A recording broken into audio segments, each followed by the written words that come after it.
যাদের হৃদয়ে আছে আল্লাহর ভয়, তারা কভু পথ ভুলে যায় না।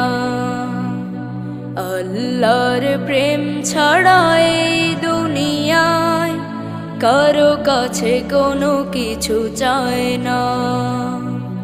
দিন কায়েমের পথে যারা অবিচল, তারা হলো আল্লাহর প্রিয়জন।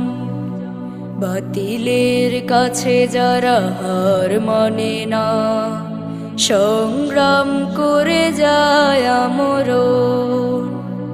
দিন কায়েমের পথে যারা অবিচল, তারা হলো আল্লাহর প্রিয়জন। বাতিলের কাছে যারা হার মানে না, সংগ্রাম করে